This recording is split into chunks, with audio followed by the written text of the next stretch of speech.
From book-inspired Readaway adventures to smart bookings, stick around to find the top 6 must-visit destinations that we reveal at the end of this episode. Welcome to the Midlife Shift, juicy conversations to help you thrive after 50. Everybody wants to live better, wants to look better, wants to stay younger. If we are talking about the future, there's nothing better you can do than to make sure that you've got some more life. I can't stand the whole, oh no, I've got no regrets. Like, really? Have you lived a life? Join us as we shake things up and talk about the things that matter and maybe a few things that don't.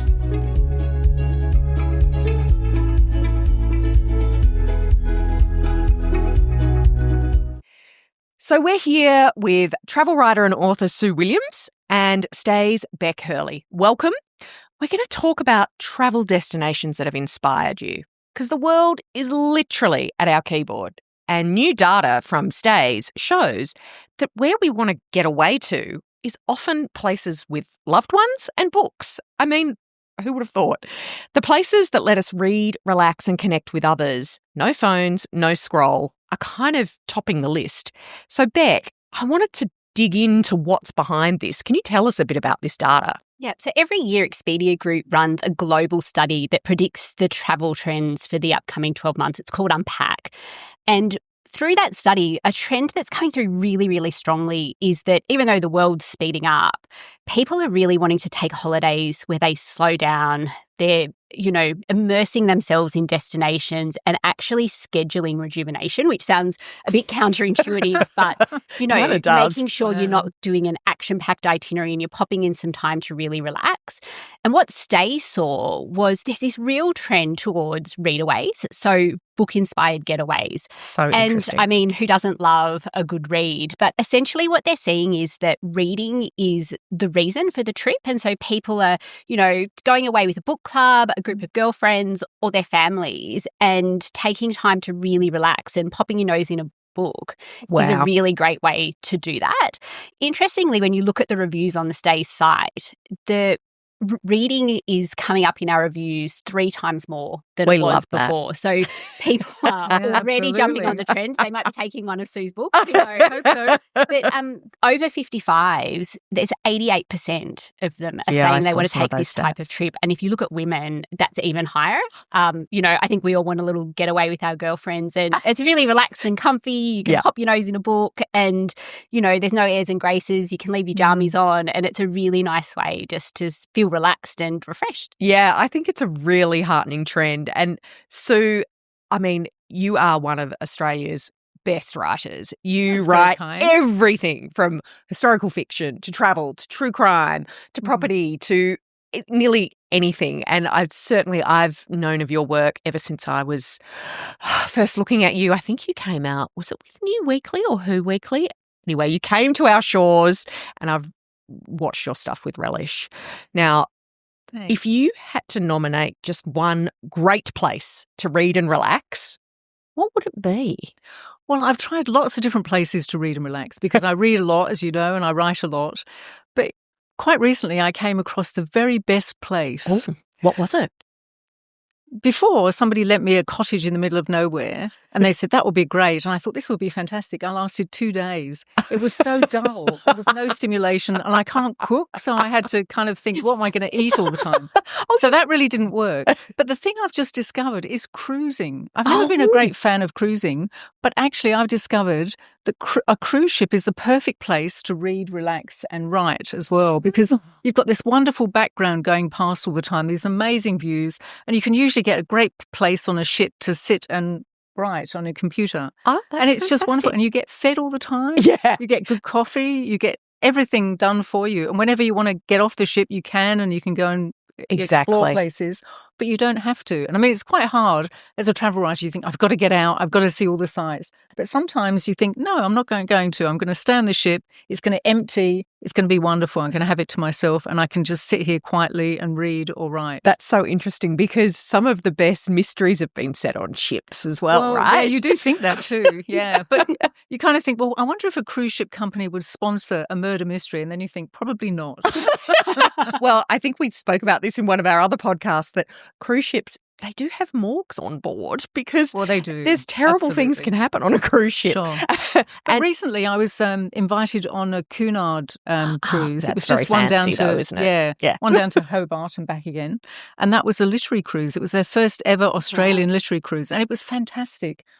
There was about 10 of us writers from Britain and from Australia and New Zealand. And we talked to a really engaged audiences all the time because they've got a big amphitheatre on their ship. It's the Queen Elizabeth, and there were 800 people at a time, and more were standing. Other people were in bars where it was being shown, and everywhere you went on this ship, people were reading books. It was just. It was like a different dream come true for writers really to hear this, right? Absolutely, and we all loved it. And then Cunard said they're not going to come to Australia anymore because of the dollar and because it's so exchange expensive to bring the ships over here.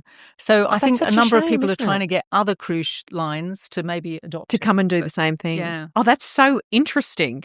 So, Bec, because we can book travel at the click of a mouse and because we can scroll our phones and keep up with anyone, on this sort of digital surface, tell me why you think we're trying to digitally detox when we go on holidays. Yeah. What's this about? I think, look, our lives are so full of digital stuff and stuff. And I think that people are feeling tired. I think, we're feeling a little bit burnt out. And I think we are recognizing the value of rest and reset. And it's hard to do that when you're, working, running around after families, it's hard to fit that in. Yeah. But I also think people are starting to travel with intent and with purpose. That's really interesting. Yeah. They're really prioritizing connection with their family, with their friends, taking it outside of the home so you've not got any other distractions, and then prioritizing things that you love. And I think Readaways is such a good example of that. That's right. I love curling up with a book, but it's really hard to find time to do that before I go to bed. And then I drop my Kindle because I've fallen asleep while I'm reading. The luxury of a couple of hours to read in the middle of the day it's what dreams are made of. Yeah, well, I agree, because it does reset the mind, right? Now, Sue, you travel and read and write all the time. I guess what I really want to know is how much do you try to write every day? Do you have a word count? And do you do it when you travel? I don't have a word count every day, but I do tend to write every day because I have so many deadlines. Without deadlines, I wouldn't write word really, but I have book deadlines or I have story deadlines that I have to hit. So I tend to write most days. And when you're traveling, sometimes it's fantastic to actually write a piece when you're in situ, when you're in the place and you can kind of look around and you can feel the atmosphere. But often you just don't really have time because you're doing too many things. So you end up back home with 8 travel stories to write. And that can be really oppressive because you've had such an amazing time. You've seen such fabulous sights. You've met such incredible people. And then suddenly you have to try and distill that down into a story. Into words. And you kind of want to make, you want to do it right, and sometimes you become really anxious about whether you're going to make it as good an experience as it really was. Because that's the art of travel writing. You are in most weekend newspapers with your travel work, and you're part of the Association of Travel Writers. Am I right? That's right. Yeah. What does make a good travel story in a newspaper or an online story? Tell us about that. So many different things, really. I mean, I always, with a legend, with old media, you'd always think it was the reader could imagine themselves in a place, and then they could smell the place, they could feel it, they could feel the atmosphere. You kind of transport them, and I think readers like that because they might be planning to go there one day, or it might be just vicarious travel. Yeah. But these days as well, there's all these different reasons for people reading a story. I wrote a story that was in yesterday's paper about a review of an airline of a premium economy flight, and I thought it was absolutely atrocious.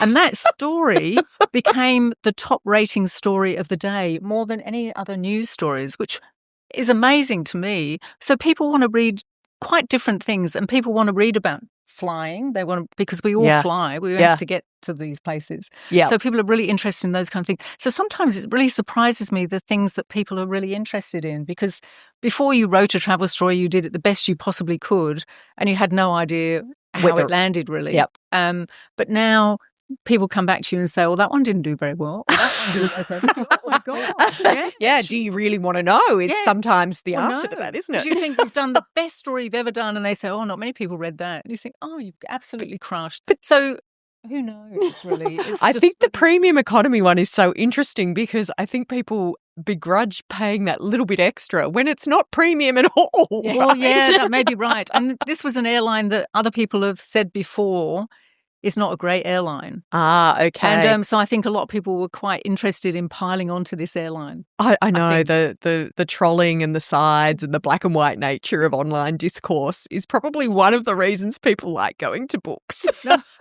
Maybe so, that's right. Because a book is a much longer journey into a narrative or a place or whatever. And your stories are so interesting. You write about interesting people.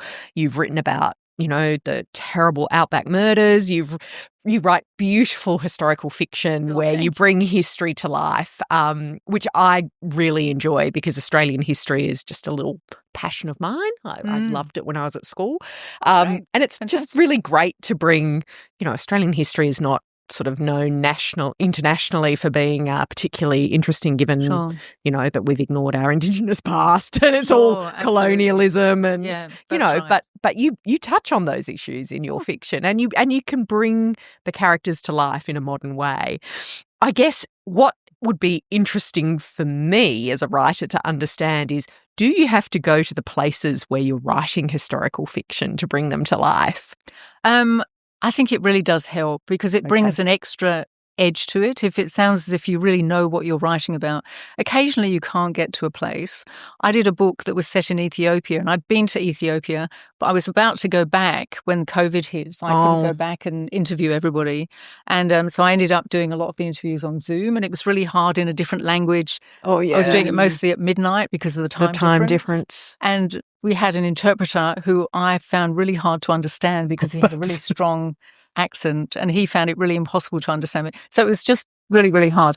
But generally, I think it's great to be able to go to those places because it just adds an extra something to the book and it makes it sound really much more authentic because I think readers actually can tell whether you're trying to fool them or not. Oh, I think or whether so you're being authentic and real. And so when you go to a place, what do you look at first as a detail to bring to life? Hopefully I've got an idea of the kind of story I'm writing. So then I will start looking at the landscape and I will start looking at the buildings and I'll look at the trees and the foliage and the plants and I mean, the other day I'm just starting work on a book about the MacArthurs and I went up to Hambledon Cottage in Parramatta. Yeah. And I had a look all around there and they had a great tour that they took me on. Fantastic. And it was just all the tiny little details of the piano that they had in the lounge room that Elizabeth MacArthur used to play very badly, apparently. That kind of stuff. Just all these little things. And you think, this is gold for us because I can include all those little details. And it's, they always say the devil in the detail, but just it's great to be able to assemble those. God also lives in the details too. Yes. Oh, yes. It's a very good phrase. And the MacArthurs, for people who aren't familiar, were Australia's first big pastoral that's right. pastoralists, colonialists, conquerors of their land. And John MacArthur took all the credit, right? Absolutely. But his wife actually did all the work. Yes. Well, he was over in Britain for How long. common. Yes. How common. What's new. Yes. But right. and you do bring her to life in a really interesting way in your books because she got no credit, and I think he was on the $2 note, wasn't he? That's right. Yeah, that's absolutely right. And she actually was left alone for years at a time, running this sheep empire. Yes. So the phrase Australia, got rich off the sheep's back, or which I've probably muddled that up. That was due to the MacArthurs. No, correct? Absolutely, that's right. And it's interesting because she ran the wool empire for so many years when he was over in Britain facing court martial. Because he was a true colonialist, wasn't he? No, that's right. Real rebel. But when he came back, he said, okay, that's it, I'm taking back over. And you think, wow, all that work she did. And then he just suddenly says you can't make any more decisions. You just, wow. How I know. hard would that have been? I and I think that's why historical fiction's so interesting, is because women do get to put themselves in other people's shoes. And we think we've got it tough now with scrolling and picking up kids and looking after elderly parents and all the things that we've got. But, you know, I don't think there's ever been a pleasant era for women, really. No, absolutely. And for convict women and for Aboriginal women, it's really, really even much, much harder. Those Indigenous female stories are absolutely incredible. But, I mean, my mum ran a motel down in Tasmania for a while, which was one of the colonial towns in the middle of Tasmania. And there was a female factory down there. And I mean, the very term female factory is so disgusting. But the worst thing is when you're in Tasmania and you realise they didn't have Kathmandu polar fleeces or long johns. These convict women were wearing barely any clothes in a place that's utterly freezing cold. Absolutely. It would have just been awful. Yeah. So anyway, let's get back onto this. So Bec, tell me what sort of tips you think people can sort of look towards to help find those unique places where they can connect off-grid and maybe read a book and relax. Yeah, so I think, look, we talked about it before, travelling with intent and purpose. So if you are wanting to read and relax, schedule some time for that. Like, make sure you're scheduling it in, because if you don't, you'll end up with a jam-packed itinerary. You'll move the chaos to a new location and you won't actually get to relax. But I also think the way that you choose where you go is really important. So through this trend that we're seeing, some people are picking a genre of book. Some people are picking a particular book. So one we've seen come through really strongly is Nine Perfect Strangers by Leanne Moriarty. So, you know, those health retreat vibes, perhaps with a little bit less drama than is in that book. Let's hope so. Is a good idea. Yeah, let's really hope so.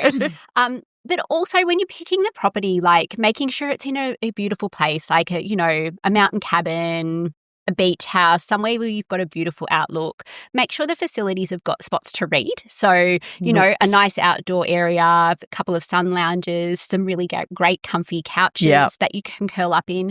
And I think, like, if you're going with your book club or your girlfriends, like places that you can entertain, you know, we all talk about the kitchen for a being meal. the heart of home. And cooking at home can be a bit monotonous. But when you're out with your girlfriends and you're all in the kitchen in your jammies with your bare feet, like that's such a lovely way to connect. Yeah. And the other thing is you're probably not going to read all day. And if you do want that really relaxed getaway, like looking at the other amenities, that like if there's a pool or a spa, if there's some beautiful walks around, like if you think of Byron as the example, like that lovely walk up to the lighthouse. Yeah, beautiful. And this time of year is great for the whales. Yeah. So just, you know, finding those other little bits of joy in there. So have your reading for your joy and a couple of other little bits and pieces to get you along. Okay, that's interesting. Yeah, and I one of the things I used to edit Choice, the consumer group's masthead, and one of the things that they did really well was they helped contribute to the Smart Traveller website, which the Australian government now runs and keeps it very up to date. Now, when I was young and backpacking around the globe, we didn't have this news in real time, right? You had to write home with an aerogram. Do you remember those? Little light blue things that would cost hardly anything, and then you'd lick them together and they'd be an envelope and letter all in one, or a postcard. That was the only way you could keep in touch when I was young. I'm giving away my age now, but now everything's at the speed of light, right? If you can't go to Ethiopia, it's because it's been up on the Smart Traveller website. Flights have been cancelled. You know, you can find out about it pretty much instantaneously. That sort of news didn't happen decades ago. And it was one of the reasons we liked to travel, was to find the surprise, right? It was to see something we hadn't seen before. And I guess it's just so new, the way we can hop on a plane. Like right now, we could sit with a laptop in front of us and book something tomorrow if we wanted to.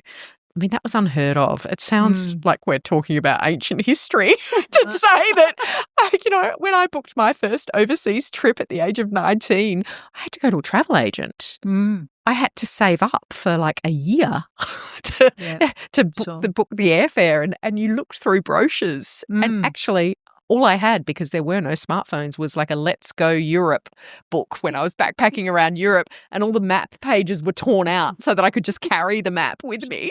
Yeah, absolutely. So, yeah, I mean, something that I read about from a travel writer hack was that people now can go, okay, well, I'm landing in a destination. Actually, just for random surprise, I'm just going to drop a pin and see what's around me and just go to something random. And you're like, it's so interesting that people are trying to find what used to be random. Sure. and I think that's all part of it. And so you are always overseas, hopping around, and obviously in your own office writing. But what has been a place that's inspired you to read that you've visited besides a cruise ship? Like, what's a location where you've read? I really love Western Australia. Oh, that's so interesting. And because it's got such amazing landscapes. You know, you've got the white sands of the south, and then you've got the red rocks of the Kimberley, and those incredible old landscapes. And I really loved reading dirt music there. Oh, beautiful. You know, Tim Winton's books set there. Because Tim Winton is a WA-based writer. Absolutely. And he writes a lot about WA as well. Yeah, so beautiful. I loved being in WA and reading dirt music, and also listening to the soundtrack of dirt music as well. Oh, I didn't know that there was a soundtrack. Yeah, no, it's fabulous. Oh, really? Yeah. So that was a great experience, the whole thing together. Oh, that's so interesting because ABC's Radio National has just released its top 100 books list. I don't know if you've seen that, but not all of them are Australian, which is probably normal, but Boy Swallow's Universe was the number one book. And that kind of makes me laugh because it's like suburban Brisbane, right? Outer suburban Brisbane. And if anyone's watched the Netflix series based on the book, you kind of go, it's not that scenic. No. You wouldn't really want to retrace his steps. No, exactly. No, but the book that was number 3 on that list is A Gentleman in Moscow, which is, I don't know if everyone's read that book, but the and seen the TV series. I haven't watched the series because I love the book so much. That book just talk about transporting you to a time and a place. And it really is a great example of a historical fiction because it's about a guy who was from sort of the upper class Russian family during the Russian Revolution, and he was literally imprisoned by the communists in a grand hotel. And it's a fantastic story. Just brings that whole time period to life in a whole new way. And then there's also The Book Thief, which is an Australian book that's set overseas. So we do a lot of Australian writers don't always write about Australia, and it's the British writers like you and maybe Jane Harper, another crime writer. She writes about Australia as well. There's an Adelaide writer called Hannah who has written Burial Rites about Iceland. She's done historical fiction in Iceland. So there's an array of Australian books that are set overseas as well. So it seems our authors like to travel and write as well. It's nice to be able to spread your wings, really, but it's also nice to be able to write about Australia. Yeah. And it's funny, I talk at a lot of functions about writing, and the last function I went to, they asked me what was my next book, and I told them because it's actually based in Britain, and they were all kind of like, oh, really? Well, when's the next Australian one? I said, well, I'm doing an Australian one afterwards. So you kind of never know. You never know what you're picking because your next book is based on the Duke of Wellington. What's that about? That's right. Oh, it's a weird story, really, but there's a legend in our family that we're descendants of the Duke of Wellington. Okay. And my father's always talked about this because it was a story passed down by his father, blah, blah, blah. Okay. And Oral I've never really history. taken much notice, but I've been listening to him a bit more, and I did the family tree, and we discovered that my great-great-great-great-grandmother was a maid in the Duke of Wellington's household who mysteriously became pregnant, and nobody knew who the father was.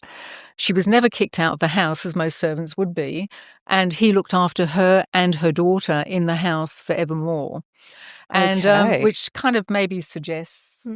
But so I decided to write a book about that, and so The Duke's Secret is the book out in February, and there's a contemporary narrative about a woman in Australia. So there's an Australian angle investigating the link, which is kind of loosely based on me, and then the Duke and the maid and what happened to them, which is, you know, basically we don't really know if he was the father or not.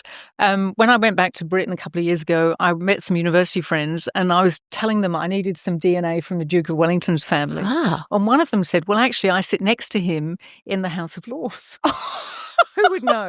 So I said, can you get some DNA? She said, yes. Get out. And then her husband stepped in, who's a barrister. He said, that's highly illegal. You can't possibly do that. Oh, so well, he really you can ruined with consent, though.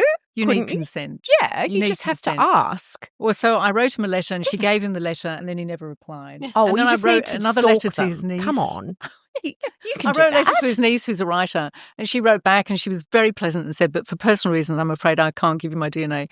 I mean, a stranger asking for DNA and well, it's very stalky. We're all illegitimate. They're really rich. Yeah, exactly. It's very stalky. So we can't prove definitively or not, but I've written a book about it. So I hope one day they watch this and say, I wish I'd given the DNA so we could find out for sure whether that mystery can be solved. My father was saying, well, why won't they give the DNA? They'd be really thrilled that they'd have family in Australia. I was saying, I don't think so, Dad, really. And his best friends with King Charles. He's not really interested in us. Oh, but still, it's kind of fascinating, right? It's how we make new discussions and make new information, right? Yeah, by getting new things. And so what books do you like, Bec? When you have to curl up with a book, what's one that you enjoy? I love lots and lots of books and I like to travel. So I do really like that kind of angle of like a book that will inspire you to travel or inspired to read by traveling. But one I read recently that I really loved was The Women by Kristen Hanna. And interesting that you were talking about like history from the perspective of women. So it's set in the Vietnam War and it's about the nurses that were over in the war. And it is fiction, but, I love sort of learning about that angle of the war because it's not something that you hear historically reported on a lot. But it also reminded me, like, Vietnam is a stone's throw away. I haven't been. And, when you were talking about your process of writing, like that really rich description of the destination, I was like, oh, that sounds amazing. And then there's that incredible history and culture there as well. So that was one that kind of ticked my travel my and reading and my travel list. Yeah, because Vietnam's a really popular destination now, right? Same with Japan. A lot of Australians, I mean, when I was young, we all were obsessed with either Europe or America. Now, my kids do not want to go to America. They're real up-and-coming destinations. Like, they're ones we're seeing a lot of people are really gravitating towards. And I think, Europe is a slog. Like, it's a long flight. And Very long you flight. need to spend a long time there to make that flight worthwhile. And so those closer destinations, and you get that incredible cultural experience. And it's, well, Vietnam is meant to be fantastic because you have the French colonial influence and obviously there's all this war history there as well. I mean, we've done a couple of travel stories on Vietnam for Citro and incredible places to see. You've got coastal, you've got inland, you've got really vibrant food culture because food's another big thing that we like to experience when we go away. Food and reading.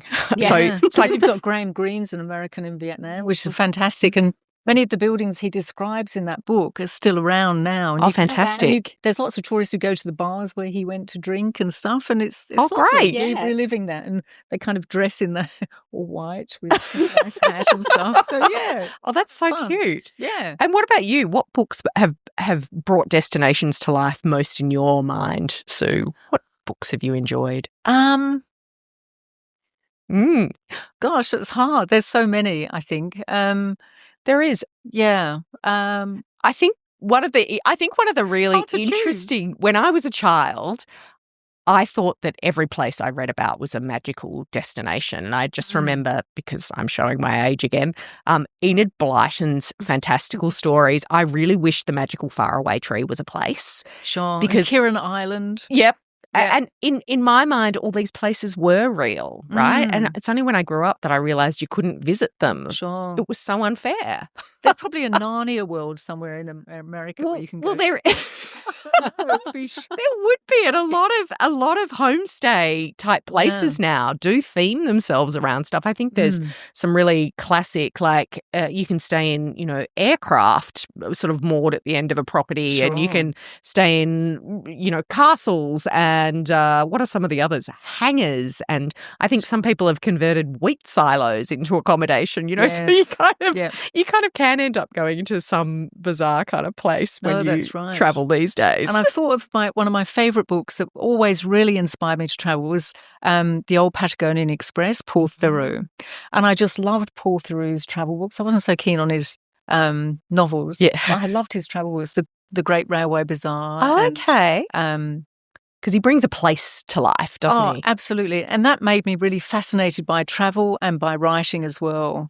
And that really inspired me all the time. And, you know, I went to Latin America and spent a year and a half there traveling around. Wow. And went to many of the places that he'd been and just loved that. And I'd gone to Africa a lot. I'd read a lot of books about African explorers, you know, white explorers who discovered things. Of course, that false narrative. But I was always fascinated by that as well. And those were the kind of first places I went when I was traveling. So interesting. Because I think in Australia, you go to Asia first, and in Britain, we tend to go around Europe or Africa is a great destination. And I spent many years in Africa traveling around. Is there any place you haven't been, I guess? Many places. I've never been to Senegal, and I've never been to Guinea-Bissau.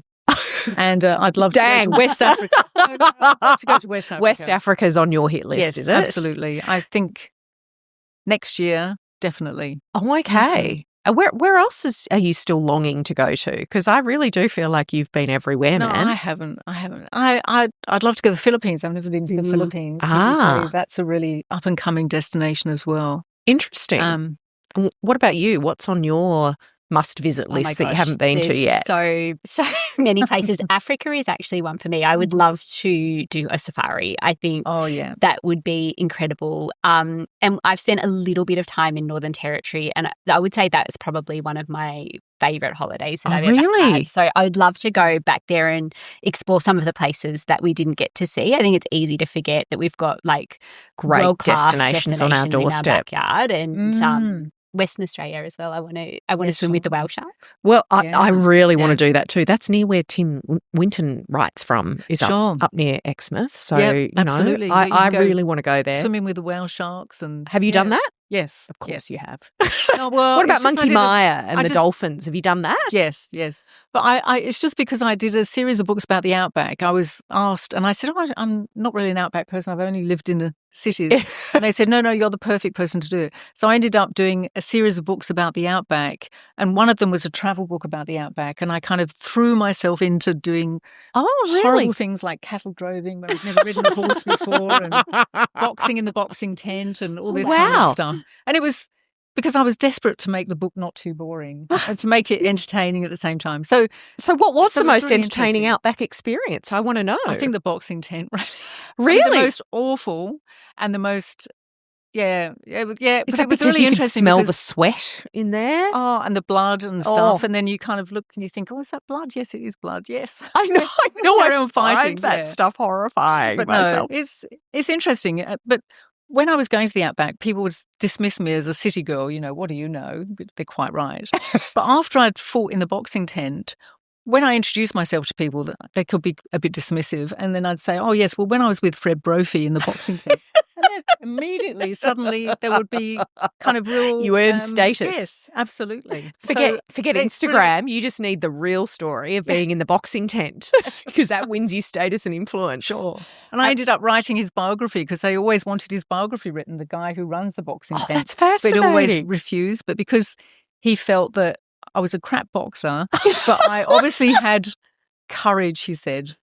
Because I'd throw myself into it. So he agreed for me to write his biography. So you never quite know what's going to happen sometimes. And some of those places where he operates his boxing tent are some of the roughest places in Australia. Like what? I want to know. Yeah, well... Which towns? Because... They're frightening, some of these places. They are. And it's mostly in the Northern Territory and the Northern lawless state where there's no speed limit. Yeah. Well, that's right, because it's illegal in New South Wales and Victoria because it's so dangerous. It is. Boxing. The Northern Territory is where, microphone, this is where you've written about, these murders were horrific. And Joanne Lee's. Yeah. Horrific. Yeah. Can you give us a little bit of a taste of what's in this book? Because I think Australians would be surprised to know what's really gone on. Most of us have heard of this, but tell us. There's been so many conspiracy theories. So Peter many. Falconio and Joanne Lee's two young British people travelling around Australia. They were planning to go back and get married and have a family. This was a big adventure. And then sadly they got just past Alice Springs and they were were attacked by a man called Bradley Murdoch. Who Wolf Creek is based on. That's right. Yeah. Absolutely right. Yeah. And Peter, nobody's ever seen him again. Terrible. Joanne managed to get away from him. He kept searching for her and she kept hiding from him just in the middle of nowhere. Awful. Black so night. frightening. It's terrifying for her.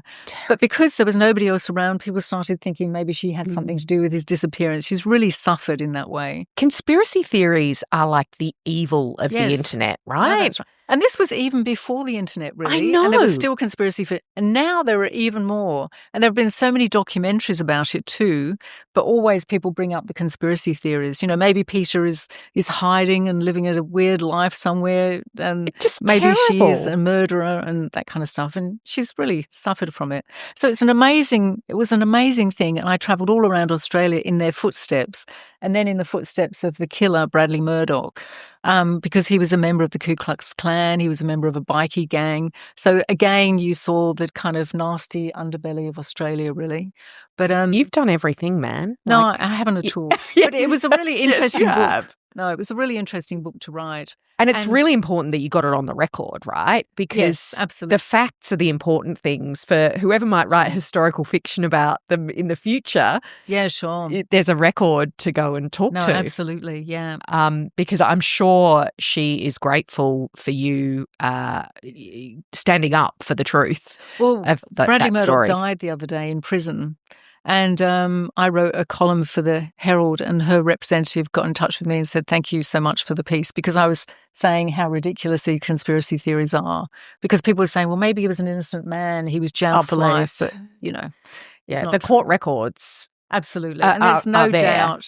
Yeah. There's no doubt in anybody's mind, apart from the conspiracy theories, that he was guilty. You know, And it was overwhelming evidence. That's what I've certainly read. And, you know, the stories of the Australian outback fill our imagination. You know, we had the Azaria Chamberlain dingo death. You know, Australia's got this sort of weird fascination with our outback. But strangely, it really encourages people to go to the outback. They kind of age of danger. You probably found that in your research. They're kind of really interested in, you know, every time a crocodile kills somebody, people go there just to see what it's like. Well, they talk about I can't remember the paper up in Darwin, but they always do a croc story on the front page and it sells out. Yeah, sure. No, that's right. We're kind of bizarrely twisted in Australia. You know, the UK might have its page 3 tabloid girls with their boobs and bums, but Australia has crocs. Yes, that's right. Much healthier. Crocs and cane toads. That's the other thing we seem to be quite fascinated by. Absolutely. We're a very strange bunch. Now, talking about cane toads and crocs, what can go wrong on holidays? Now, Sue, you've been everywhere. Come on, you must have had your fair share of travel disasters. Sure. Well, yes. I was in Iraq during the war. The Gulf War, we're talking, in the 90s? Embedded with the Australian Army and the American Army. And wow. I told you she's been everywhere, man. She really has. It was so bizarre because, you know, I was one of a group of, I think there were 5 of us, 5 journalists. One was a photographer and one was a cameraman. And I was the only woman. And we were flown over there. And it took us ages to get there because there was a war, Sue. Well, there was a war. Absolutely. But also our Hercules broke down. And so we had to land in Basra and be rescued by the Americans and, you know, that kind of stuff. But the first night we were put into this room and it was really dark. It was just bunk beds. And we had some army people there guarding us. And in the middle of the night, I woke up and I looked around and the room was empty. I was the only one in the room. And I thought, what the hell's happening? And I went over to the window and looked in the curtain. It was black outside. And I thought, I don't know what's happening. I don't know where I am. I'm just going to go back to bed because there's nothing I can do. And in the morning I woke up and I thought, maybe that was a bad dream because everybody was there. And I said, I had this really weird dream that nobody was here. And they went, didn't you go to the bomb shelter? And I said, what bomb shelter? And there'd been a rocket attack that night. I slept through it. I'm alarmed. And there was a huge hole not far away. And they'd all gone. Except for you. They left you to sleep all by yourself. Oh, the guards who were meant to be guarding us. So lots of things can go wrong, you know. But there's some things you have no control over, but you just have to kind of keep a cool head or just try and, you know, stay where you are and hope something Oh my gosh, is that happen. is hilarious. No. So yeah, they forgot to take you to the bomb shelter. That's right. I That's had very no unkind. confidence in them after that. I would totally agree.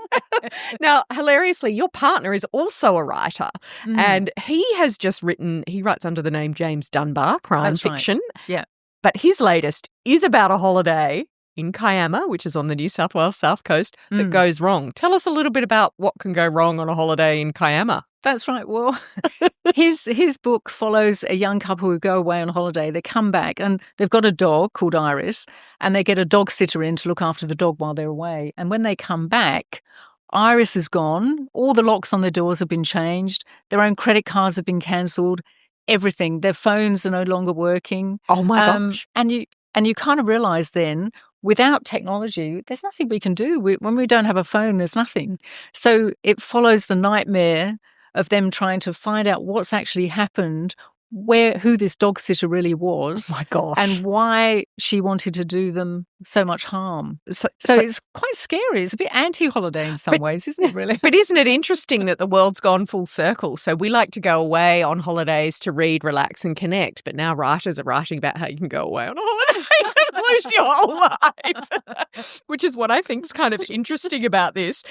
Now, Bec, do you have any tips on how we can plan for travel that's both affordable and meaningful? So you've talked about not over planning, but what other tips and tricks can make holidays easier? I think holiday homes do help with that kind of affordability angle. Like because you can cook at home. You can cook at home or have fewer meals out and that sort of thing. Usually there's a few things that you can do in and around the home as well. So that's like quite a good way. And some holiday houses now will have like surfboards or mountain bikes, and so you can sort of do everything all at once. Lots and lots of really good amenities. But another really good tip is just travelling outside of peak times. We call them dead weeks, which sounds really dramatic. That sounds like something James Dunbar might write. I know. But all that means is like the week before or the week after school peak holidays. Seasonality, like May, right after Easter, you can get a really good deal and there's fewer crowds. So, when you're thinking about how everyone's looking to really lean into that relaxing, there's not the chaos of all the school holiday kids around. You've got the pool to yourself. So things like that are a really great way to save a few dollars. And the benefits of the internet are that there's all these weird and wonderful new quirky things online. So, for example, frequent flyer point gurus. Now, these weren't a thing a decade ago, but there are like people on the internet who literally make a living out of showing how you can hack all your frequent flyer points to basically travel for nothing, effectively. Bizarre things happen, right? Like it's just weird what you can find when you start a Google search around travel. Now, and as well, they're kind of lots and lots of travel tips now, and probably issued by your organisation and others, about how you should book flights on a Sunday and you should fly on a Tuesday or Wednesday because it's cheaper those days. Yeah, and even your accommodation, like there's days with accommodation that when you check in midweek, it's a little bit cheaper than if you go Saturday to Saturday because that's what everyone does. So, lots of really good little cost-saving hacks like that. Absolutely. And also kind of looking at booking.com and stuff like that, but then maybe going to the place itself and booking with them and negotiating and things. Sometimes that can be good. And I've always liked flying places on Christmas Day. It's really cheap to fly on Christmas Day. Nobody wants to do it. And you get away from the family and all that scary stuff. And the airport's a little bit less chaotic as well. And people are in a good mood. And they give you champagne on the plane. Yeah, they do actually. Although I remember one time I was travelling when my kids were little and we were travelling down to see my mum in Tasmania, and we'd opened the Christmas presents and my kids were going through this horrific bad boy phase when they were like, 6 and 8. And I'd bought them these little trinkets. They had like black sort of leather jackets and criminal type shades, very Bradley Murdoch-esque. And I'd bought them these little necklaces that had a little silver bullet on them. Oh. And of course, they wore them onto the airport. And they just opened their Christmas present. And they got confiscated because the bullets were too threatening to take on a plane, so it really ruined their Christmas Day vibes. But that's a shame. It is such a shame. But these are the joys of travel, right? You remember the strange things afterwards. Now, you would have done many long-haul flights. Even going home to Britain must have been quite. What are your tips for long-haul flights to make them remotely pleasant? Well, it's hard to make a long flight. It's nice if you're in business class, obviously. Yes. But, usually one doesn't really want to spend it all on the absolutely, because you spend it all on the flight when you can spend it on the accommodation when you get there. Yeah. I tend to do a bit of work on planes because for me it's fantastic because you've got no phones happening. Sometimes I take. This is so naff, but I take a little tray, one of those little lap trays. Yeah, with the beanbag underneath. That's exactly it. I take it everywhere, really. I take it on trains and everything, so I can use my computer on it. And it's often much better because it's much wider than the pull-down thing. The seat tray thing. So it sounds very, very nerdy, really. That's hilarious. But you are a writer, so you would expect a little bit of nerd. That's the job, right? Thank you. Well, being a writer, you have to sit at a computer for a long time. And also, if you've got time, I love being able to have a stopover. That makes such a difference. And also, I find some flights... if you've got a really long stopover somewhere, like 16, 18 hours, it's obviously going to be much, much cheaper. And sometimes if it's a good long stopover, you can actually use that to your benefit. Last time I went over to Europe, I went with Vietnam Airlines. Oh, okay. And their business class is about the same price as many other airlines' economy. Oh, okay. So I went business class as well. For some of it, anyway, not all of it. But then coming back, the big problem is you've got about a 16-hour layover in Saigon. Oh, okay. But I used that. I went into town. I booked a hotel. I had a shower, and the hotel was $50 a night. Wow. I had a shower. I had a sleep. Went out for a meal. Had a massage. Came back. Had another sleep and a shower. Then went back to the airport. And that was a much cheaper flight just because of the inconvenience of that 16 hours. But if you can actually use the 16 hours.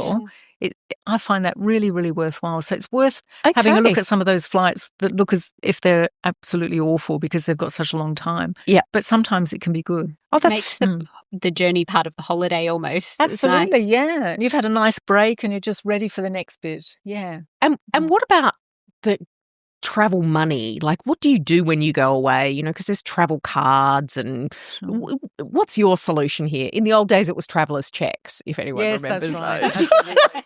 Yeah, real hassle. Yeah. Now I use a Wise card. Okay.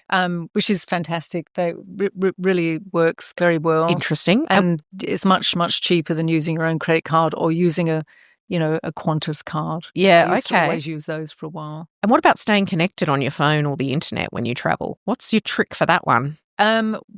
Well, the last time I did it, it was going to cost me $10 a day to stay connected.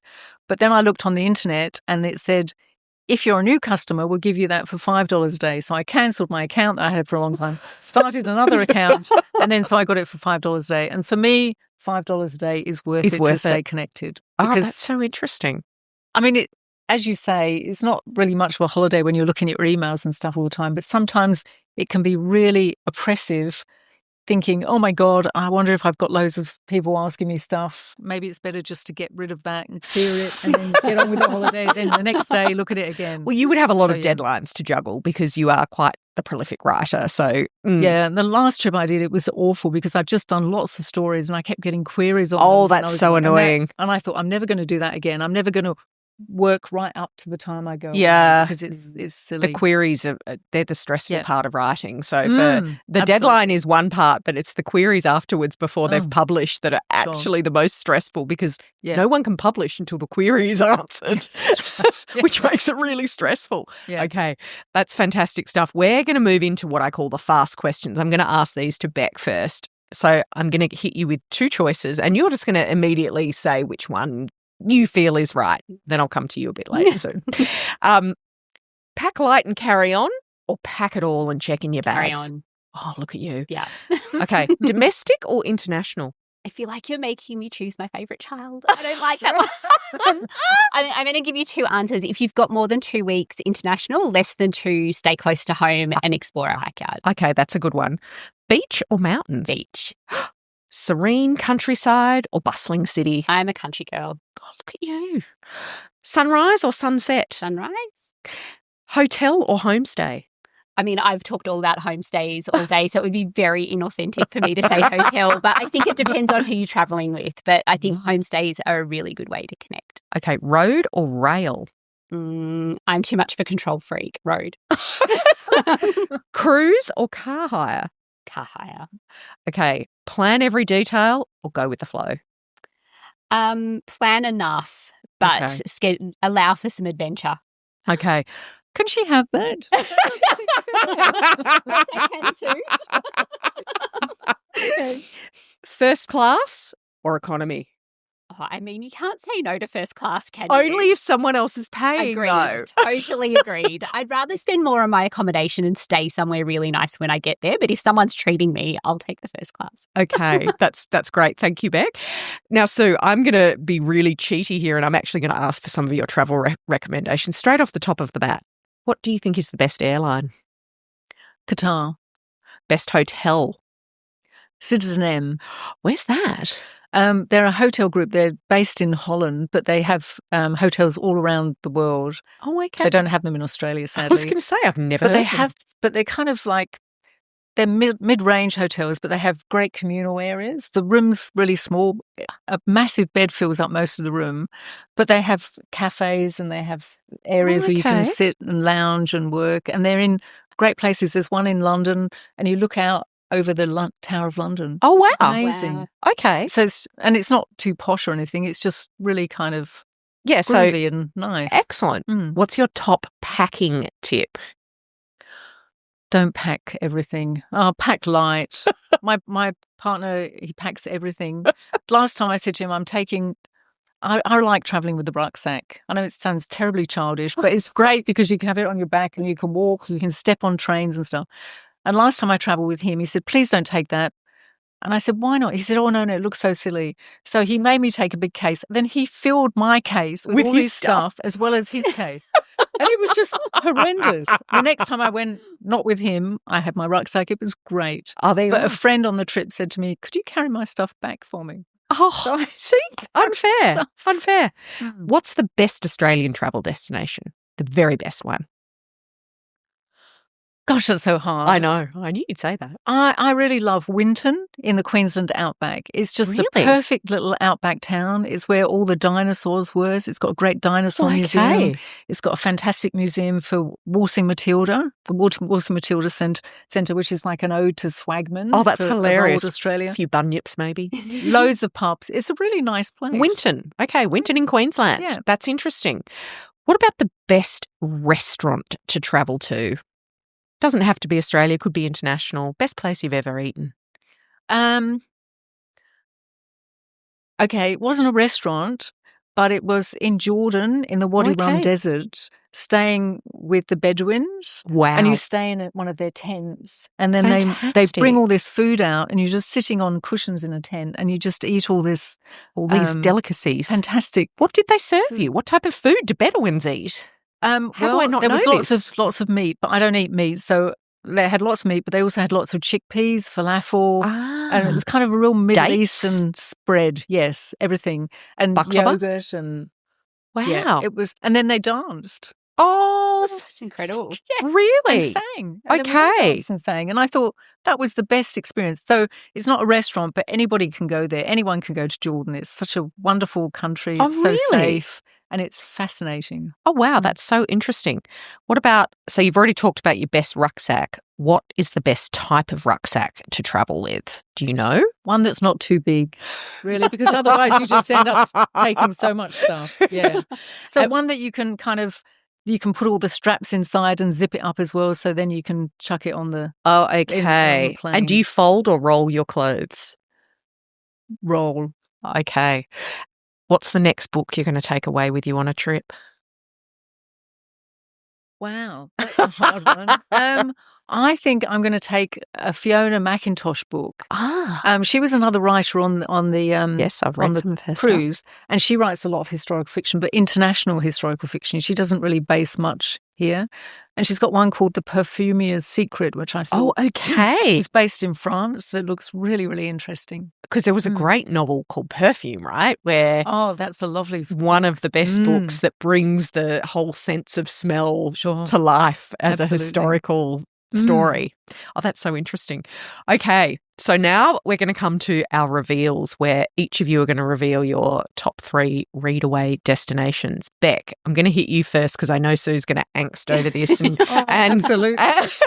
and worry. And the problem is she has too much to choose from. It's true. It's true. So, Bec, your top 3 Readaway destinations, where would they be? So I have thought about this as destination and maybe a suggestion for a place to stay. Okay. So Byron Bay, we talked about before, there's a great property there called Villa Sands. Okay. And it gives that real health treat vibe, but it's just a home that you can stay so with it's your like friends. a swanky luxe kind of homestay. Exactly. And who doesn't want to spend some time in Byron? Byron Now the is a great weather's place. Heating up. It's beautiful there. Waitomo in New Zealand has got the Hobbit Guest House. So I think I've seen this online. And if you're into those books and Tolkien's you want a books. magical experience, that is super cool. Because they're kind of wild in New Zealand as well. Yeah. It's like if you ever watch, I can't remember his name, the film director. He's big in Hollywood Once now. Were Warriors. Yeah, there's Once Were Warriors, but it's Taikehi, and he's done all these beautiful boyhood stories. One's called Boy, another one is called Attack of the Wilder People. Yes. Hunt for the Wilder People. It's one of my favourite movies. It's They're so incredible. beautiful Yeah. and it just so makes you want to go to New Zealand because there's so much heart there, right? Yeah. It's such a great destination, like lots of things to do, but also really relaxing. I think, when you're leaning into that relaxation. And my last one is, I know the Fourth Wing is really popular now, and so castles are something we're seeing. And so Stirling in South Australia has got a home. That's the Adelaide that Hills. is called, I'm an Adelaide girl. It is like a castle. Yeah. And so that, it's what an adventure without Adelaide having Hills to is go out great. and have an adventure, and you can relax into it. Oh, fantastic. Now, Sue, I know you're going to stress about this.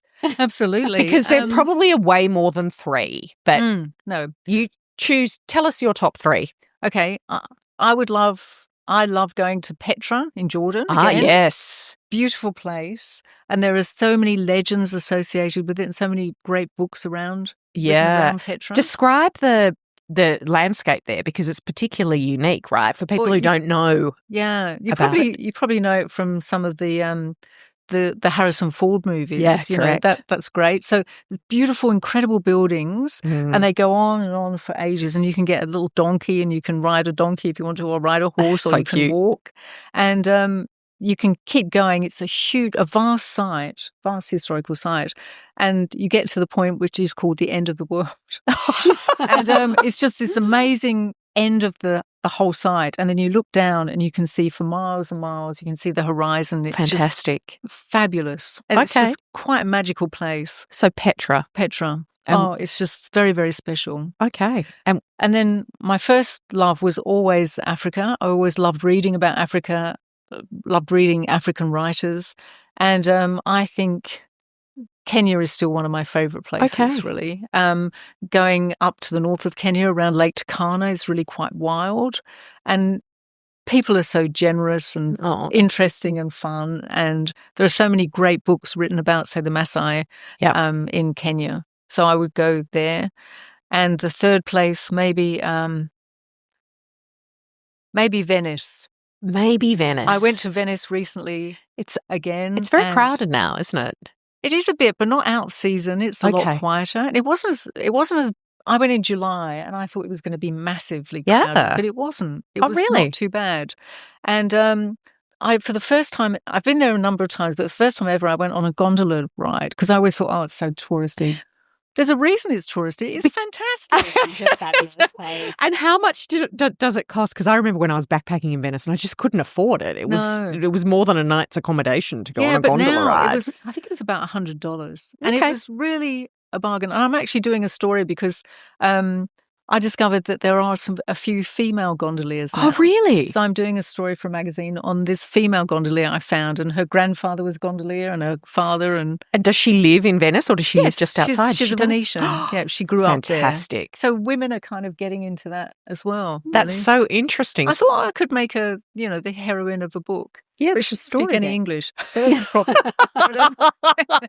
Venice is so lovely. I mean, there are so many beautiful books, so many beautiful films, and it's just fabulous. And once you get away from St Mark's and all the really, really touristy places, it's so quiet and calm, all that water. It's just because there's really no cars, lovely. right? Yeah. So the top 6 are, yours is Venice, Petra, and Kenya.